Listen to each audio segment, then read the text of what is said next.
Ngapain pada di sini?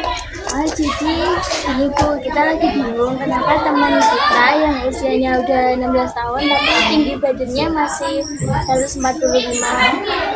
Namanya stunting. Apa itu stunting, Bu?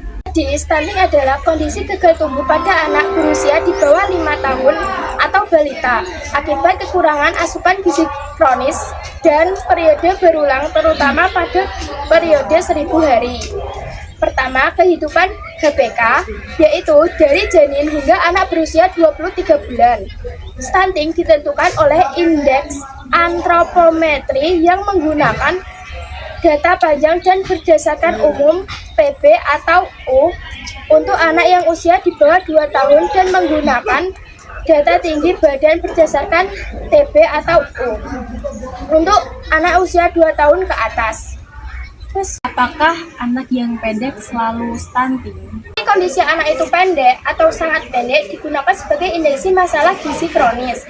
Namun, anak pendek itu sangat pendek belum tentu stunting. Bisa jadi itu karena faktor keturunan. Secara proporsi umumnya sangat kecil dalam suatu populasi. Diperlukan pemeriksaan lebih lanjut oleh kesehatan tenaga yang terlatih. Apakah stunting tergolong penyakit, Bu?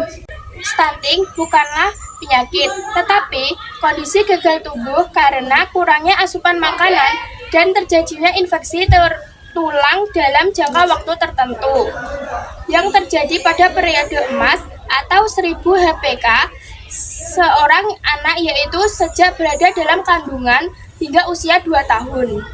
Bu, mengapa 1000 hari pertama kehidupan atau 1000 HPK seorang anak disebut sebagai periode emas dalam upaya pencegahan stunting?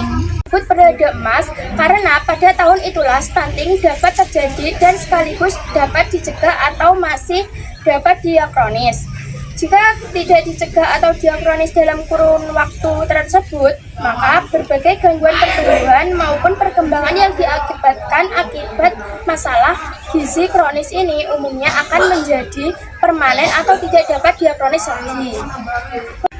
Bu, apakah yang menjadi faktor resiko atau penyebab stunting sebagai indikasi masalah gizi kronis? Dua faktor kelompok resiko atau penyebab stunting sebagai indikasi masalah gizi kronis. Yang pertama, penyebab langsung, yaitu kurangnya asupan makanan bergizi dan infeksi berulang dalam jangka waktu tertentu atau kronis. Yang kedua, penyebab tidak langsung, terdiri dari berbagai faktor yang mempengaruhi terjadinya penyebab langsung dari stunting akibat masalah gizi kronis. Apa dampak dari masalah gizi kronis selain stunting? Selain gangguan yang diindikasikan oleh stunting, biasanya anak juga mengalami gangguan perkembangan gizi akibat masalah gizi kronis, baik gangguan pada perkembangan kognitif, motorik, atau sistem kekebalan tubuh. Gangguan perkembangan inilah yang kemudian dapat menyebabkan anak mengalami kesulitan belajar atau mudah terserang penyakit. Apakah stunting dapat dicegah atau dikoreksi, Bu?